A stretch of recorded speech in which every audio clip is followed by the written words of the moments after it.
სოფლის მეურნეობის განვითარების სტრატეგიის დაახლოებით 75% დღეს მდგომარეობით შესრულებულია. თუმცა მიუხედავად სოფლის მეურნეობაზე სახელმწიფოს მიერ გაწეული ხარჯებისა დარგში ინვესტიციები არ იზრდება და ზრდის ტენდენციით არც თავად ეს სეგმენტი გამოირჩევა მთლიან შიდა პროდუქტში. სოფლის მეურნეობის განვითარების სტრატეგიის შესრულების საჯარო შეფასება პროექტ რეფორმეტრის ფარგლებში განხორციელდა და რეფორმის პროგრესის სხვადასხვა ინდიკატორების ანალიზის საფუძველზე დადგინდა ნუცა შუბაშვილი გაეცნო კვლევას. ნუცა, როგორია კვლევის რეკომენდაციები? ანა, პროექტ რეფორმეტრის ფარგლებში ჩატარებული კვლევის მიხედვით მიმდინარე წლის დეკემბრის მდგომარეობით სოფლის მეურნეობის განვითარების სტრატეგიით გათვალისწინებული გეგმა დაახლოებით 75%-ით არის შესრულებული. ეს მაჩვენებელი 5%-ით მეტია მიმდინარე წლის მარტის მდგომარეობით არსებულ ვითარებაზე. კვლევამ სხვადასხვა მიმართულებები მოიცვა, მაგალითად დარგში არსებული კომპეტენციისა და ინფრასტრუქტურის მიმართულებით არსებული ვითარება, როგორც კვლევაში აღნიშნული, გასატარებელ ღონისძიებებს შორისაა მაგალითად საერთაშორისო სტანდარტების ლაბორატორიის შექმნა, ასევე სასოფლო მეურნეობათა რეესტრის შექმნა. კვლევის ფარგლებში ასევე შეჯამებულია მიღწეული შედეგები, მაგალითად პროექტის ავტორების შეფასებით, დარგის ერთ-ერთი პრობლემა ის არის, რომ მთლიან შიდა პროდუქტში სოფლის მეურნეობის წილი კვლავ მცირეა, ასევე ნაკლებად არის საექსპორტო ბაზრები დივერსიფიცირებული. წელში დაახლოებით 1,5 მილიარდი ლარია გაცემული თვითონ კერძო სექტორის მიერ, ბანკების მიერ, სადაც სახელმწიფო შედის დანადაფინანსების კომპონენტით. ამის ფონზე ჩვენ გვაქვს, რომ ბოლო წლებში მთლიან შიდა პროდუქტის და არის შემცირებული ამ მიმართულებით, თუმცა თუ განვიხილავთ ორივე კომპონენტს, ეს იქნება პირველადი წარმოება თუ გადამუშავება, ხედავთ, რომ გადამუშავებამ ცოტათი გაასწრო პირველად წარმოებას, რაც ერთი მხრივ მისასალმებელია, იქიდან გამომდინარე, რომ დამატებული ღირებულება იქნება სწორედ გადამუშავებაში, ეს არის აგროპროდუქციის გადამუშავება. თუმცა არც აქ არის ასე ვთქვათ დამაკმაყოფილებელი ზრდა და უფრო მეტი და მეტი პროდუქტი გაგვაქვს ექსპორტზე, თუმცა თუ ქვეყნების ჭრილში შევხედავთ, აქ არის მცირედი გაუარესება, იქიდან გამომდინარე, რომ წელს ისევ და ისევ ასე ვთქვათ ძირითადი საექსპორტო პროდუქტები, იგივე ღვინო და ალკოჰოლური სასმელები ძირითადად გადის მაინც რუსეთის ბაზარზე. რაც შეეხება რეკომენდაციების ნაწილს, როგორც კვლევასთან დაკავშირებულ შეხვედრაზე აღინიშნა, აუცილებელია, რომ სახელმწიფო პროგრამების ფარგლებში მეტი აქცენტი გაკეთდეს განათლებაზე, ასევე სხვადასხვა მიმართულებით მოწესრიგდეს ინფრასტრუქტურა და დარგში თანამედროვე ტექნოლოგიები დაინერგოს. ერთ-ერთი რეალური რჩევა, რომელსაც მე მივცემდი დღეს ხელისუფლებას არის უფრო მეტი ინვესტიცია განათლებაში, უფრო მეტი ინვესტიცია და ესე ვთქვათ თანადგომა ინფრასტრუქტურული კუთხით და თუ მთავრობა გაითვალისწინებს იმას, რომ სუბსიდიები კვლავ გააგრძელოს სადაზღვევო კუთხით, იქნება ძალიან მნიშვნელოვანი, იმიტომ რომ ეს სამი რამ არის განათლება, დაზღვევა, ინფრასტრუქტურა და იაფი რესურსების ხელმისაწვდომობა, პრინციპში 4 რამ, რაც სჭირდება ფერმერს. დღევანდელ შეხვედრას ესწრებოდა სოფლის მეურნეობის მინისტრის მოადგილე გელა ხანიშვილიც, მისი თქმით, სხვადასხვა მიმართულებით პოზიციების გაუარესება მიმდინარე წელს რეგიონებში დაფიქსირებულ პრობლემებსაც უკავშირდება, მისი თქმით, სამინისტრო დარგის მხარდაჭერას მომავალშიც აქტიურად გააგრძელებს. გვაქვს ასე ვთქვათ პროდუქციის წარმოება მაგალითად თხილი, რომელიც სამწუხაროდ გასაგები და არც თუ ასე ვთქვათ ცოტა საუბარგავლელი პრობლემების გამო არ არის ესეთი შთამბეჭდავი ექსპორტის ციფრები, რომელიც თავისთავად სხვა პარამეტრებზე გავლენას ახდენს. ჩვენთვის უმთავრესია ის, რომ მიმდინარე წელს DCFTA-ის ვალდებულებების ფარგლებში სამინისტრო ასრულებს თითქმის 100%-ით ყველა ვალდებულებას. ეს ნიშნავს, რომ ჩვენ ევროპას უფრო მეტად უახლოვდებით, ევროპული ფასეულობები უფრო მეტად ინერგება სოფლის მეურნეობაში. ამავე დროს მიმდინარე წელი არის შთამბეჭდავი, იმიტომ რომ კოოპერატივების მიმართულებით, აპმას მიმართულებით, სხვადასხვა პროექტების მიმართულებით ძალზე წარმატებული მთავრდება პროექტი, ფერმერებმა მიიღეს უფრო მეტი შემოსავალი, ფერმერებმა მიიღეს უფრო მეტი სახელმწიფო დახმარება. შეგახსენებთ სოფლის მეურნეობის განვითარების სტრატეგია 2015-2020 წლებზეა გათვლილი. დიდი მადლობა ნუცა შუბაშვილმა გაგვაცნო რეფორმეტრის მიერ შეფასებული სოფლის მეურნეობის განვითარების სტრატეგიის შესრულების პროგრესი. თემაზე საუბარს უკვე სტუმართან ერთად გავაგრძელებთ. გიგლა მიქაუტაძე, რეფორმეტრის პროექტის კოორდინატორი და ICT-ის მკვლევარი გვერდდება პირდაპირ ეთერში. მოგესალმებით გიგლა, მადლობა თქვენი დროისთვის. პირველ რიგში გკითხავთ, ჩვენ მოусმინეთ ჩვენს ჟურნალისტს, რომელმაც შეაჯამა დღევანდელი პრეზენტაციის შედეგები. კონკრეტულად რა იყო ის საკითხები, სადაც რეფორმეტრის ფარგლებში ჩატარებულმა შეფასებამ გამოავლინა ნაკლოვანებები და როგორია რეკომენდაციები, რომლითაც მიმართეთ მთავრობას. პირველ რიგში მადლობა რომ დაინტერესდით ჩვენი დღევანდელი ღონისძიებით და გამოძებნეთ დრო. მე ვფიქრობ რომ რეფორმეტრი ძალიან მნიშვნელოვანი პროექტია ქვეყნის ეკონომიკური პროცესების შეფასებისთვის. გამომდინარე იქიდან რომ ქვეყანაში ბევრი რეფორმა მიმდინარეობს, ყოველში დეკლარირებულად მაინც და საჭიროა რაღაცა მექანიზმი იმისთვის რომ ჩვენ დავაკვირდეთ თუ რას აკეთებს მთავრობა, აკეთებს თუ არა რამეს, ანუ სიტყვების უკან არის თუ არა საქმე და თუ აკეთებს რა შედეგი მოყვება მას. ამიტომ ჩვენ გვაქვს 5 რეფორმა ამ ეტაპზე, რომელსაც ვაკვირდებით. დღეს სოფლის მეურნეობის განვითარების სტრატეგია შეაფასეს უკვე მეორეჯერ ამ წლის განმავლობაში, ანუ ეს არის უკვე მეორე შეფასება, რათა დაგვენახა თუ რა შეიცვალა 6 თვის განმავლობაში, ანუ პირველ შეფასებასთან შედარებით. ჩვენ თვითონ რეკომენდაციებს არ ვაკეთებთ, ჩვენ მხოლოდ პლატფორმას ვქნით იმისთვის, რომ მთავრობამ თავისი არგუმენტები დადოს, ასევე ექსპერტებმა საკუთარი შეფასებები და ასევე გვაქვს ობიექტური ინდიკატორები, სტატისტიკური მონაცემები, რომლებიც ასევე მეტყველებენ მთავრობის საქმიანობის წარმატებაზე თუ წარუმატებლობაზე.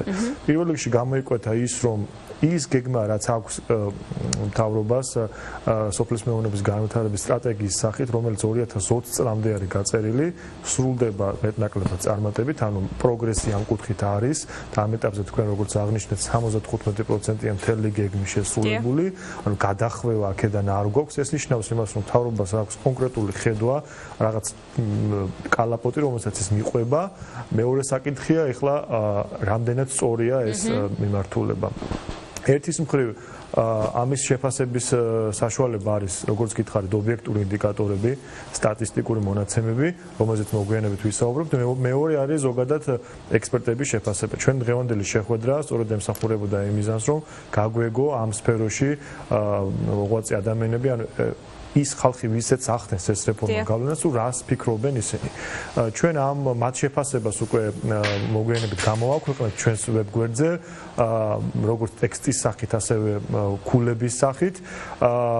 ცალსახად შეიძლება ერთი მხრივ შეიძლება ითქვას ამ ეტაპზე, რომ არ არის უარყოფითი შეფასება ამ დაუშვათ ადამიანების მხრიდან, მაგრამ ფაქტი ერთია, რომ დაუბრუნდეთ ისევ ინდიკატორებს, ჯერჯერობით სტატისტიკურ მონაცემებში სერიოზული გარღვევა არ გვაქვს.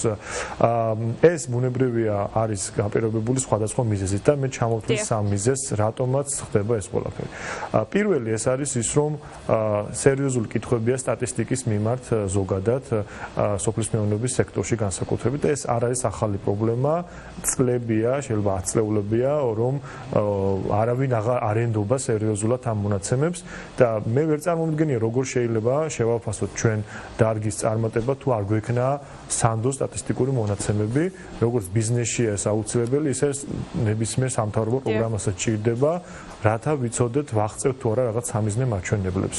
გამოიკვეთა ის, რომ ხშირად ფერმერები მალავენ საკუთარ შემოსავლებს და საკუთარ მონაცემებს და ეშინიათ საგადასახადო რაღაცა დაბეგვის ობიექტი არ აღმოჩნდა და ამიტომ ამიტომ ეს შესაძლოა მართლაც იყოს სტატისტიკის არასწორი სტატისტიკის მიზეზი შეიძლება იყოს. ეს მე ვფიქრობ არის მთავრობის ნომერ პირველი სასწრაფოდ მოსაგვარებელი არა მარტივი საკითხი, მაგრამ მაინც ამაში შეიძლება თანამედროვე ტექნოლოგიების გამოყენება უფრო თანამედროვეს ვიდრე დღეს იყენებს სტატისტიკის სამსახური.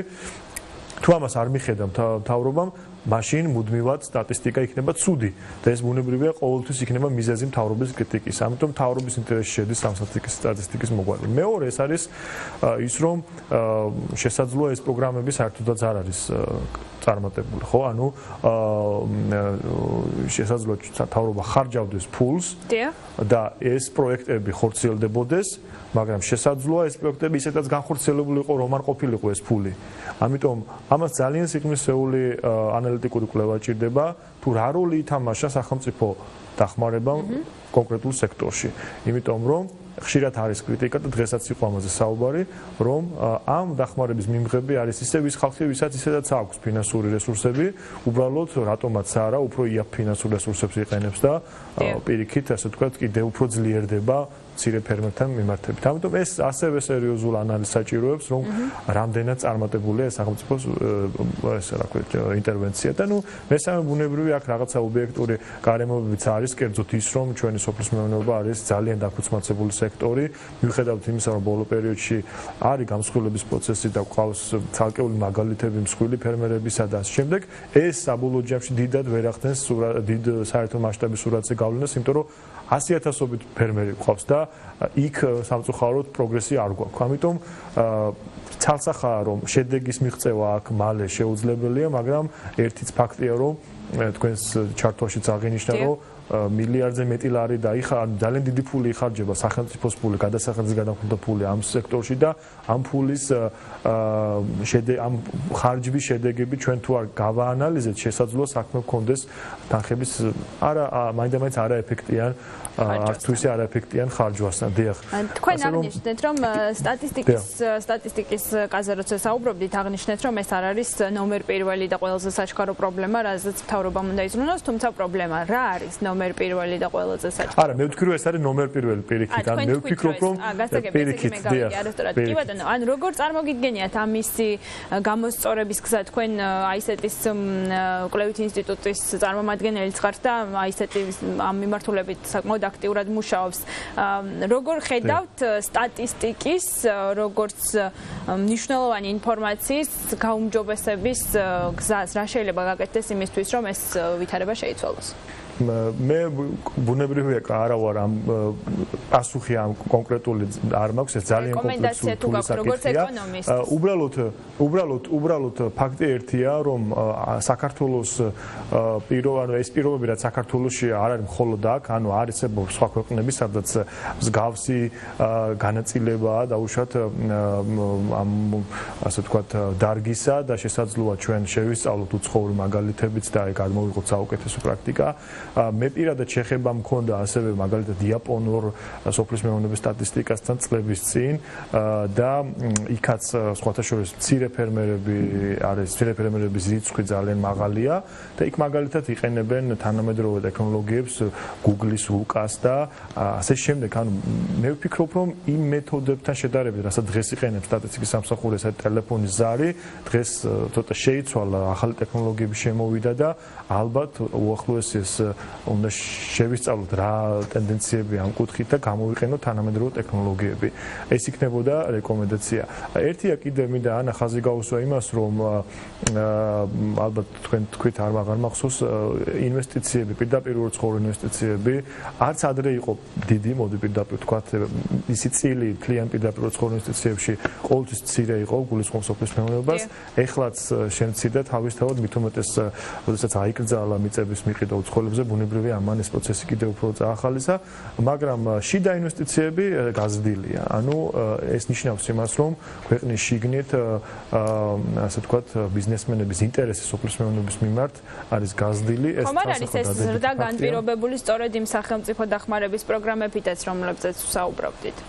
შესაძლოა, რა თქმა უნდა, ესეც არის ერთ-ერთი წამოხალისებელი ფაქტორი, ვინაიდან როდესაც ფული იაფდება თუნდაც ხელოვნურად, ეს სტიმულია ვიღაცებისთვის, რომ უფრო მეტი ინვესტიცია განახორციელონ და თან გარდა ამისა, როდესაც ამას აქვს გარკვეულად როგორ გითხრათ, ეფექტი, ფსიქოლოგიური ეფექტია, როცა ყოველდღე გესმის, რომ სახელმწიფოს რაღაც პროგრამები აქვს, უკვე მეტი და მეტი ადამიანი ინტერესდება იმით, რომ აბა რა პროგრამაა და ხომ არ შეიძლება მეც ჩავერთო და ვისარგებლო ამით. ცალსახად ეს ტენდენცია არსებობს, ასევე ბევრი ახალგაზრდა ადამიანი დაინტერესდა ამ სფეროთი, მაგრამ სამწუხაროდ როგორც გითხარით, ეს თლიან სტატისტიკა, ანუ ჩვენ გვიჭირს შეფასება.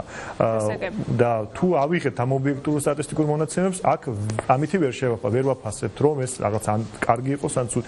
ამიტომ თავრობამაც უნდა დანერგოს საკუთარი თავის შეფასების უკეთესი მექანიზმი, რომ ჩვენ ვისაუბროთ არა იმაზე, რამდენი ფული დაიხარჯა, არამედ რა შედეგებია და რა გაუმჯობესდა. სხვანაირად მე ვფიქრობ, რომ თავრობაც ვერ განსაზღვრავს რა არის მის პოლიტიკაში კარგი და რა არის ცუდი და რა არის შესაძლებელი. როდესაც საუბრობდით ინფორმაციაზე, რომელსაც უნდა ვიღებდეთ დარგიდან, ერთ-ერთი პროექტი, რომელიც უნდა დახმარებოდა ამ პროცესს, იყო სოფლის მეურნეობის საკონსულტაციო ცენტრების შექმნა, რომლებსაც უნდა მოეგროვებინათ რეალურად თითოეულ რეგიონში ნაწარმოები, გამოშვებული პროდუქციის შესახებ ინფორმაცია და სხვა მსგავსი ტიპის ინფორმაცია, რაც დაეხმარებოდა საბოლოო სტატისტიკური მაჩვენებლების ფორმირებას. ანუ გამოდის, რომ ამანაც არც ისე ეფექტურად იმუშავა, რადგან თქვენ ამბობთ, რომ კვლავ პრობლემაა სტატისტიკური მაჩვენებლები. მე ვერ დავეთანხმები ამ პოლიტიკას, ჩვენ არ შეიძლება გქონდეს 2 და 3 სტატისტიკა ქვეყანაში, უნდა იყოს 1. ეხლა ექსტენსიის ცენტრების მიერ შეგროვებული ინფორმაცია შეიძლება შეგროვდეს, მაგრამ ვინ ამოწმებს მათ ვალიდად, რამდენად სწორად ხდება ამ ყველაფრის, ეს შეიძლება მხოლოდ რაღაცა ძალიან ოპერატიულ დონეზე გამოიყენოს სამინისტრო, მაგრამ ის ინფორმაცია არ შეიძლება ოფიციალურად იყოს გამოყენებული. ანუ მე ვფიქრობ, რომ აქ უნდა არსებობდეს 1 სტატისტიკა და ალბათ სტატისტიკის სამსახური უნდა აკეთებდეს ამას. თუ სტატისტიკის სამსახური ვერ ახერხებს, მაშინ მან უარი უნდა თქვას ამ ფუნქციას და ვიღაცა სხვა უნდა გადაიბაროს ეს ყველაფერი, მაგრამ უნდა იყოს 1 და ოფიციალური, რომელსაც აღიარებს თვითონ მთავრობა, თვითონ სამინისტრო და რომელსაც აღიარებს ყველა სხვა დანარჩენი აქტორი ბაზარზე და გვეცოდინება, რომ ამითი ვზომავთ სამინისტროს მთავრობის მუშაობას. თორე აი ესე ხო ყოველთვის ვიქნება სამინისტრო და სტრატეგიის სამსახური მუდმივად არის დაპირისპირებული ამ თემაზე, არასდროს ერთმანეთის ინფორმაციას არ ეთანხმებიან და ჩვენ საზოგადოებამ როგორ შევაფასოთ, ანუ რომელს ვენდოთ, რატო უნდა ვენდოთ ან ერთს ან მეორეს, ხო ფაქტობრივად ორივე არასანდო გამოდის. ამიტომ თუ არ მოგვარდა ეს საკითხი, კიდევ ერთხელ ვამბობ, სახელმწიფო პროექტების ეფექტიანობის შეფასება გაჭირდება, მით უმეტეს მე მინდა ხაზი გაუსვა იმას, რომ გუშინ წინ აუდიტის სამსახურმა, სახელმწიფო აუდიტის სამსახურმა წარმოადგინა ახალი განვითარების ხედვა, სადაც ხაზგასმულია სახელმწიფო პროექტების ეფექტიანობის კუთხით გააქტიურება აუდიტის სამსახურისა და ძალიან კარგია, მაგრამ ვერც აუდიტის სამსახური ვერაფერს გახდება, თუ ეს პრობლემა არ იქნა მოგვარებული და ისევ და ისევ ამ წრეზე ვიტრიალებთ და ვიქნებით მხოლოდ დისკუსიის რეჟიმში და შედეგებს ვერ გავაუმჯობესებთ. გასაგებია თქვენი პოზიცია. დიდი მადლობა საინტერესო საუბრისთვის. გიგლამ ქაუტაძე რეფორმეტრის პროექტის კოორდინატორი და აისეთის მკვლევარი გახლდათ ჩვენი